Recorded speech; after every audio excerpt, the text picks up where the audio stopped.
So, that's what Mordecai is telling her. You know what? What you're speaking to me, it sounds like logic, but it's purely your animal soul. And the fact is that what is their answer to these very strong words of Mordecai? If not, you and your father's house will die, right? How does she answer? Does she answer, oh, Mordecai, don't speak to me that way. Don't you see I'm a poor little person? No, she doesn't answer like that. Right away, she makes a plan. Okay, you know what? Get the Jewish people, fast for 3 days. Me and my mates will also fast for 3 days, and then I will go to petition the king. And if I die, I die. So we see in a second these harsh words that were said to her broke immediately the bound of the animal soul, and her divine soul could think of a plan, and it was brilliant. And she is like an incredible how she makes her plan of how she's going to get Ahashverosh to listen to her, and how she's going to prevent Haman from petitioning for his side. It's brilliant. So it's But like immediately what what Catherine? like the responsibility shifts Yeah. on her. And the thing is that it's like survival instinct and the godly soul emerge. Yeah. But mainly it's that you see, because we only have one mind, we sometimes we don't even know which part of me is the one acting. Yes. But Mordecai saw it clearly. You're not giving me an answer because it's logic. You're giving me an answer because it's your Yetzer Hara talking to me, and I'm not going to speak to a Yetzer Hara, right? I heard something very nice from Rabbi Silverman this Yeah. week, Yeah. Tanya, Yeah. that when the Yetzer Hara has such a strong hold on you, Yeah. the analogy is like a big wooden block. If you have a Uh-huh. big log of wood and you're trying to make a fire and it doesn't catch fire, then you have to timtum halev. You have to break the big log, Right. make little splinters, and Right. break it down so you can ignite the fire in us. And that's the way to Exactly. break the Yetzer Hara. So Exactly. And those words, you said that Rabbi Silverman said them, but they're straight out of the Tanya. yes, That is straight out of the Tanya. Okay, yes. excellent. But let's look at the other layer, the layer where Mordecai says, "You and your father's house will die." Why does he say that? Why does he say, "You and your father's house will die"? Because if we see Esther and Mordecai's ancestors, what do they say about them in the Megillah? They say they were from the tribe of Binyamin, right? They were Esther and Mordecai are from the tribe of Binyamin. Okay, Binyamin is the son of Yaakov. Okay, Binyamin is the youngest son of Yaakov. From Binyamin comes our first king. The only king that doesn't come from the house of Yehuda is King Saul. Okay, so we have Yaakov, Binyamin, King Saul, and then we have Esther and Mordecai, which are cousins. Okay, or aunt, and yeah, they're cousins. Okay, from Haman. Haman is called Haman the Agagite, right? Many times in the Megillah. In fact, when we make noise in the Megillah, every time that the name of Haman has an adjective. Okay, so Haman the Agagite means that he's a descendant of King Agag. King Agag was the king of Amalek. So we have Haman from King Agag, which is Amalek. And Amalek is a descendant of who? It's a descendant of Asaph. So look at the two. We have, in one side, we have Esther and Mordecai, descendants of Yaakov, and we have Haman, descendant of Asaph. And what do they tell us about Asaph? Asaph, when he sold his birthright to his brother, to Yaakov, and then later on in life, his father Yitzhak gives the blessing of Abraham that gave to Yitzhak and gives it to Yaakov and not to Asaph. It says that Asaph hates Yaakov, and that'll be forever. This is from the Talmud, that Asaph hates Yaakov to the point that he wants to kill him. That's why Yaakov has to run away.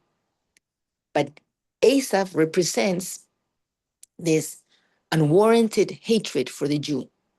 I hate you just because you're a Jew. I have no reason, but baseless hatred. And this is where Agag and Amalek come from. That's why Amalek is the first nation that attacks the Jews when we left Egypt. When we left Egypt, it says that we left with our hands up. We were so proud. We were so happy. We were so filled with faith. Hashem saved us from Egypt. Hashem made the miracles. Hashem is with us and he will always be with us and we're going to conquer Israel. We were like so uh, optimistic that it says Amalek came to attack us. Why did Amalek come to attack us? They knew they were not going to win and we were not going to take their territory. So they really had no reason to attack us. They came to attack us because Amalek is numerically the same word as doubt. They came to plant doubt in us. You know what? For us to put our hands down, maybe Hashem was with us yesterday, but maybe he's not going to be with me tomorrow. Maybe Hashem saved me from the Egyptians yesterday, but who knows if he's going to be with me tomorrow. And that's why Amalek came to attack the Jewish people, to cool them off. Don't be so optimistic. And what does Hashem say? In the Torah, it says, the Jews need to blot out the memory of Amalek. We need to kill them. And who was given this mandate? It was King Saul. King Saul was said by God, you have to go and you have to kill every man, woman, and child of Amalek. Now, King Saul had what is called false pity, false mercy. And he had mercy on the king, on Agag. He killed everybody else. He left some of the animals and he left the king. That night in prison, a woman comes, some say it was his wife, and gets pregnant by King Agag. And later on, from her comes Haman. And what does Haman want to do? Haman makes a decree to kill every man, woman, and child. It's like what we're seeing of the Palestinians. It's this baseless hatred, and they want to kill all the Jews. We have seen it this week. Yeah. Is it possible to break the cycle? So it says that Yaakov wants to kill Yaakov. I mean, Esau wants to kill Yaakov. That is forever. And forever means until Mashiach comes. So that's why we see there are things in life that we came to do, and there's things in life that we came not to do. And Amalek, what happened in the south of Israel before October 7th? We had Jews that wanted to befriend, that brought over the Gazans, oh, come, let me give you education, let me give you hospitals, let me help you. What happened October 7th? There's many cases where the very Jews that had helped these Palestinians, they saw the Palestinians come to their house, and the Jews told them, you're going to kill me? I helped you. And they killed them. Right? So many of these stories, because we have to understand there's no peace with them. There is no making peace, right? So when we see that Mordecai tells Esther, you and your father's house will die, which means Esther, Hashem put you in this position to rectify something from your ancestor. You are right now in the position of rectifying something that King Saul, your ancestor, did. But if you choose not to do it, because that's the Bechira, that's the free choice. If you choose not to do it, Hashem, if he wants to save us, he'll send salvation somewhere else. But you and your father's house will die, which means you will lose the opportunity to rectify something in your past. So our sages tell us we have to look at at our our ancestors, not to judge them. We're not judges.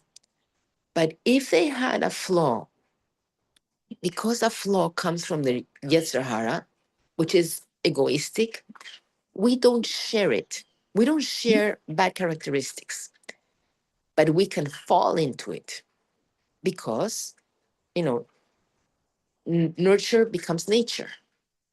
So we need to look at our ancestors and we need to assess. They fell, they fell in that hole. I don't have to fall in that hole, right? Because what it's saying to us that we're living many different layers at every time, right? But also what we see from this episode in the Megillah is that we need to jump when there's a mitzvah giving our way. We need to jump at it, right? We can't delay. If we delay, somebody else will get it, right? And I've said many times in class, once in, I think it was in Paris, I saw a restaurant, I think it was in Galerie Lafayette. They had a sushi place. I could only see it in the by the window because I couldn't eat there. But the sushi had a conveyor belt, a little conveyor belt. And the sushi chef would make the sushi, and the people were sitting around the table of the conveyor belt. And when the sushi came, either you took it or it passed. Either you took it or you missed your turn. And that's life, right? That is life. Okay, so we're gonna go now. We're gonna go to the Jewish letters. Okay, we're gonna go to the Shin, and let me take my. I don't know if I brought it. Okay, so the Shin, our sages tell us that it's a three line letter.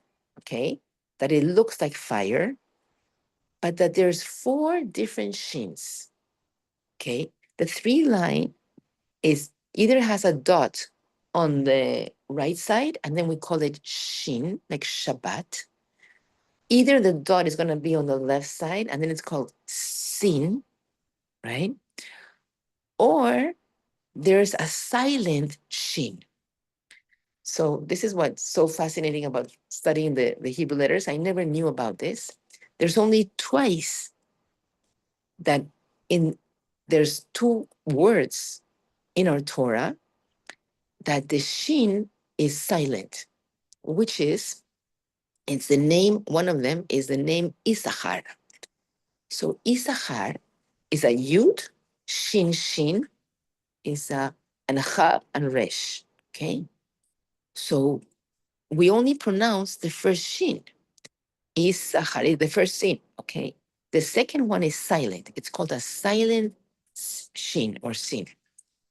What is the meaning of this? Because we have said Hashem speaks to us through the Jewish letters. So we all know the story of Issachar and Zebulun, right? What is the story of Issachar and Zebulun? That Issachar, no, each tribe had an emblem, had a flag, and each tribe had a mission. The tribe of Issachar, in its flag was a donkey. And what is the donkey? The donkey signifies the indentured servant, because the tribe of Issachar were the yeshiva bachrim, the people that study the Ben Torah, the people that dedicate their whole life to study Torah. Okay. And so like a donkey that is going to carry the load. So that is the Issachar. So Issachar makes a pact with his brother Zebulun. So Zebulun in his flag is what? Is a ship. Like the ship like that has sails, like the sails, and Zebulun lived at the seashore. So why is Zebulun a ship? Because they represent the merchandisers, the people that are merchants, that they go on their ship far away, they buy merchandise and they come back home and sell it. So they represent the businessman, the people that are devoted to business. So Yisachar, the yeshiva, Bahrim, they make a pact with Zebulun and they say, you know what, we're going to study Torah, and you that have money, you will maintain our yeshiva. You will maintain me, my family, and then I will share with you the schar, the merit. That's why Yisachar can also be read yesh schar. There is merit. Okay. And this is a very old pact, but it's very much alive today. I know for a fact, two cousins that one is totally devoted to business, and the other one became a super Baal Teshuvah in Israel. And he and his wife and his many children, they moved to Israel, and they made a pact between the cousins. I will study Torah, you will maintain my family, and we will share the merit. Okay. Now, I have read something very beautiful, and this is how I like to interpret it, that it doesn't excuse the fact that Zebulun is maintaining Issachar, it doesn't excuse Zebulun from studying at least a few minutes a day, even if it's 5 minutes in the morning, a few minutes. It means the majority of the time he should be devoted to business. And it doesn't excuse Yisachar from not having also a little bit of business. It's like the majority of time should be devoted to Torah, but a little bit of business. I like very much that interpretation. Okay, so let's look at our, and okay, and so we have, so we have said about three shins. And what is the fourth one? Has anybody ever seen that in a tefillin, there on one side is a shin of three branches, and on the other side there's a shin of four branches? Have you ever seen? Anybody has seen that? So next time, look at the tefillin, and there's a shin that has four branches. Okay, so what is this fourth branch? And our sages tell us that when Hashem gave us the luchot, gave us the tablets of the law, there was in it the shin of four. And the way that they explain it is because in the luchot, the letters were not painted. The letters were carved. So when you carve something, if you carve a three branch shin, you will need really, you can see on the imprint that there's four on the side. There's four branches. So this four branch shin, we only use it right now on the tefillin, but it represents the world to come. It represents a higher reality. And the three branch shin represents this world, represents our physical world. Okay. So let's go further. The shin also looks like a crown. Okay. And they say that there's many, sorry. My son told me I sound like Honey Lipskirt. That's funny. So there's many interpretations. Gracias, Maikito. Well, thank you. Thank you so much. Okay, here, look, my tea.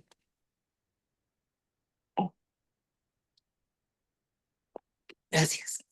So the three could be the three pillars of the world, could be the three um, um, the three thought, speech, and deed that we have.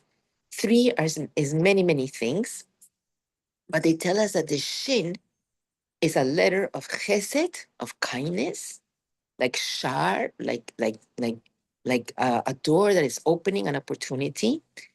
And a sin, when it has the dot on the other side, it represents judgment. It represents gevura. Okay, so um, so we see in the Shin, they tell us it's a letter that has both the chesed and the gevura.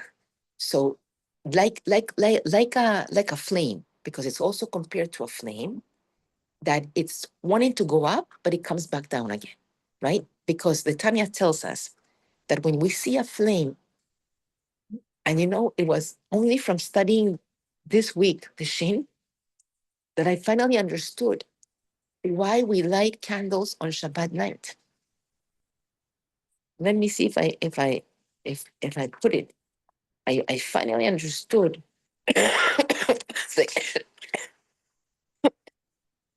Sorry, 1 second. Because okay. Anyways, they tell us that I'll look for it here, but I finally understood that this Shin, it represents fire, and fire is represents our desire of our divine soul to run to Ratzon, to Hashem, right? It stays by the wick. It comes back. It's like dancing up and down because it's not what I want. It's what Hashem wants, right? But there's a lot written in it. It was very, very interesting. Let me see.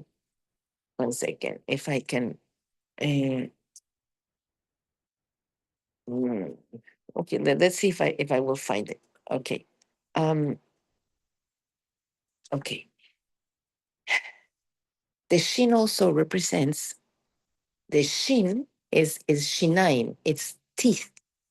So and if we see the Shin, if we put it upside down, it looks like teeth, right? It looks like teeth. So what do we do with our teeth? We break up the food, right? So food, in order to chew it, right? It's we need to break it down. We need to break it down into parts. So it's very interesting. They say this is the same with fire. And you Fire. support Rita's business. What? And you Yes, yes, support yes, yes, Rita's yes, yes, business. yes, yes, yes, yes. But Shin is so interesting because it says it's not only breaking down, but it's also transformation. So if I have an apple, okay, in order for me to get the nutrition of this apple, I need to chew it, okay?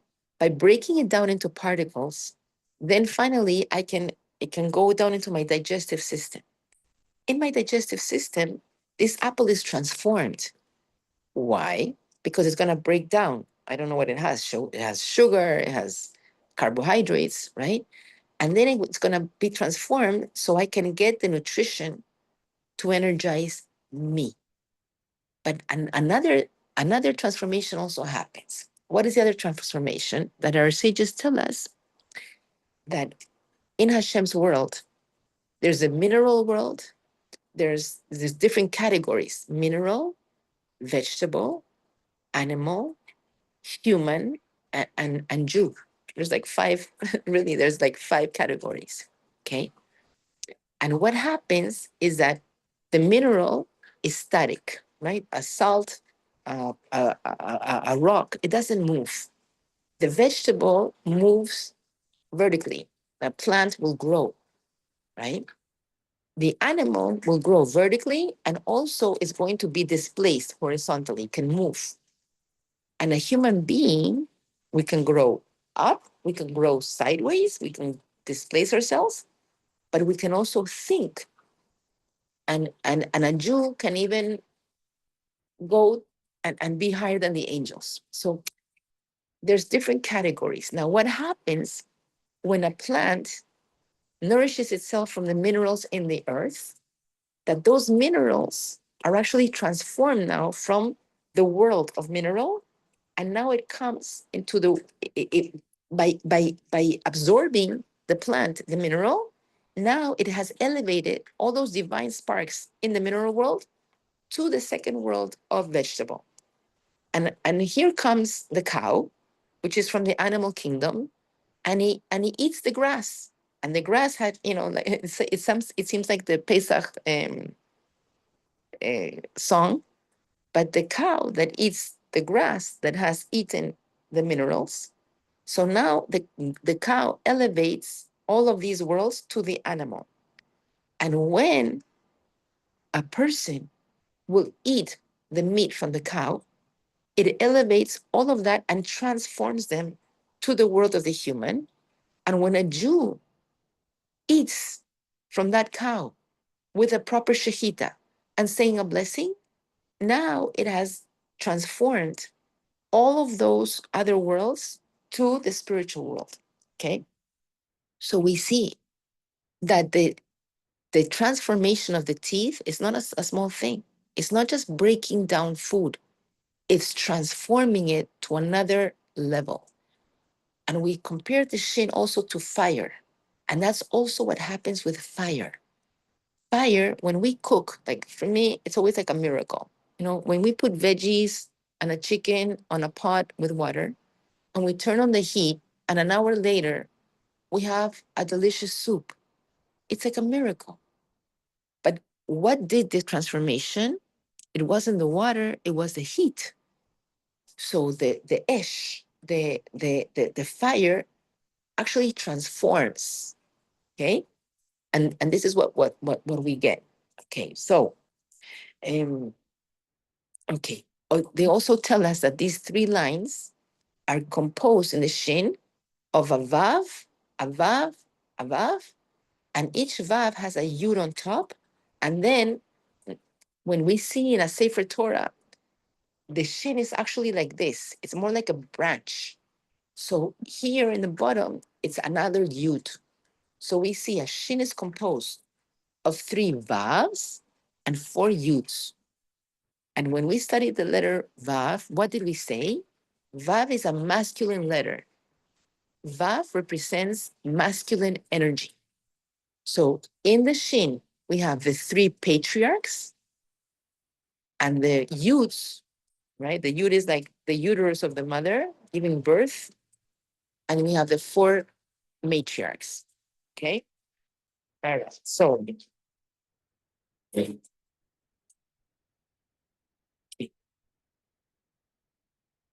here it is.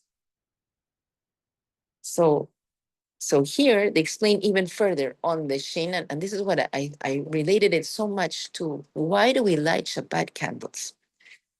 So it says that the flame represents the love of Hashem.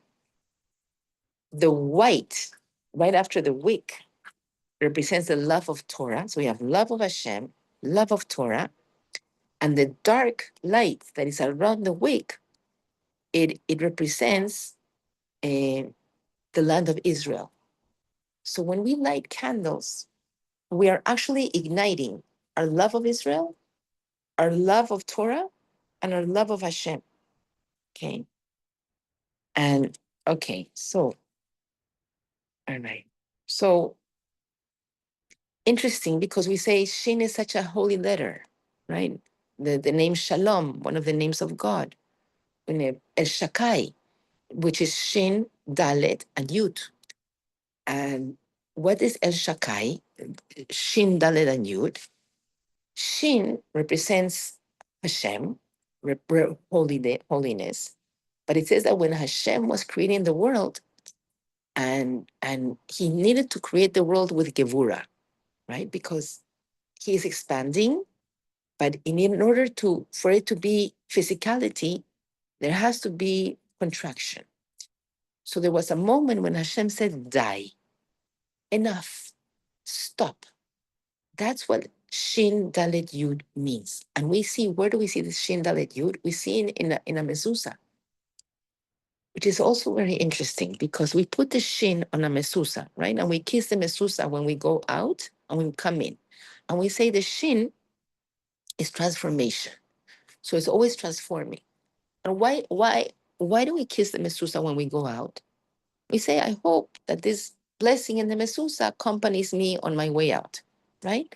And when we come in the house, we say, I hope that this blessing in the mezuzah accompanies me coming into my house. But do you know that the people in the house actually affect the mezuzah? The people in the house, according to how they behave, affect the mezuzah. That's why when we check our mezuzahs, usually we check them once a year.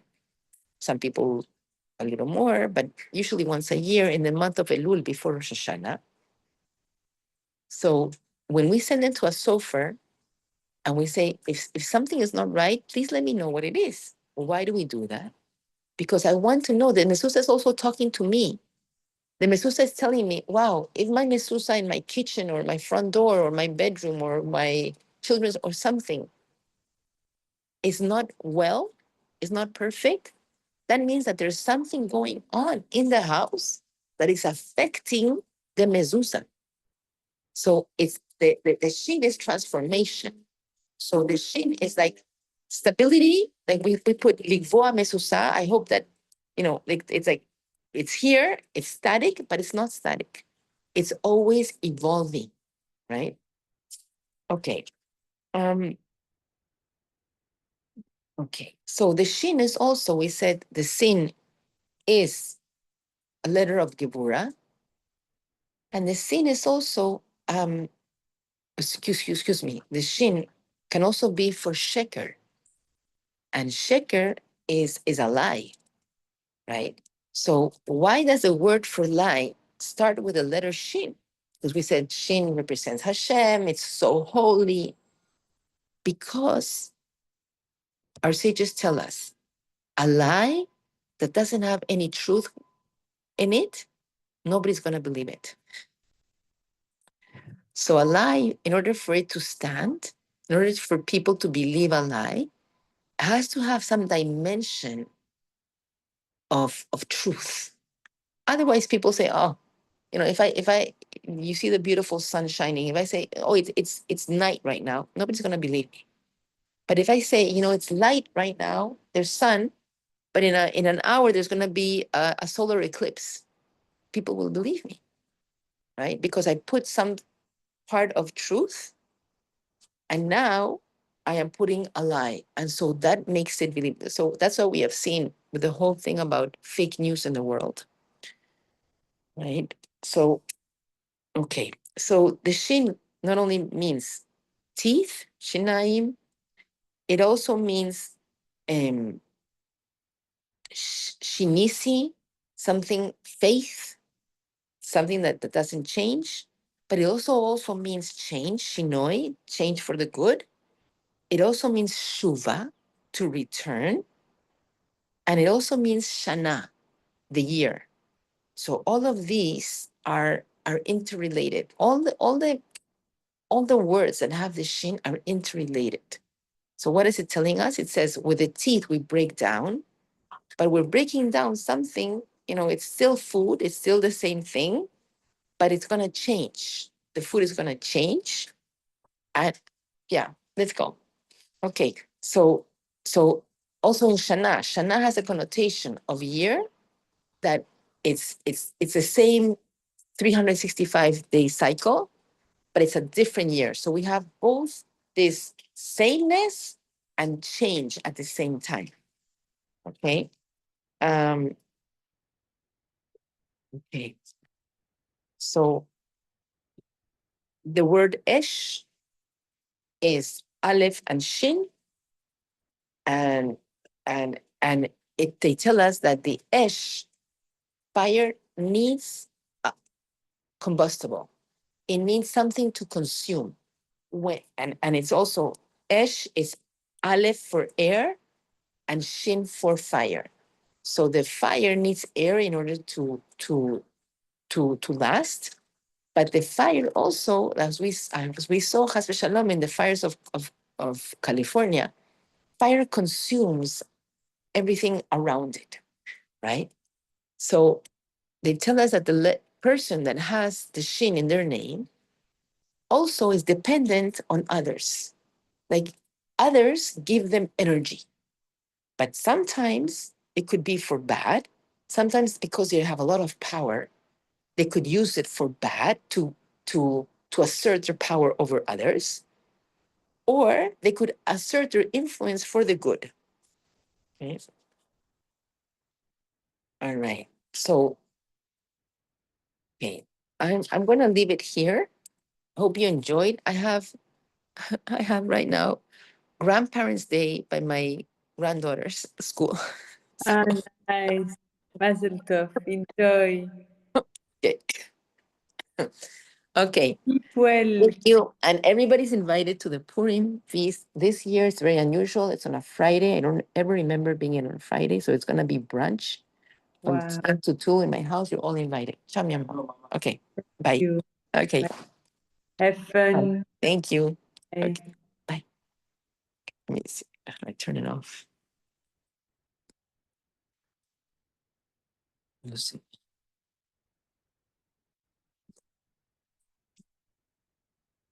Hi, Catherine. You lasted the whole class. I don't know how to turn it off.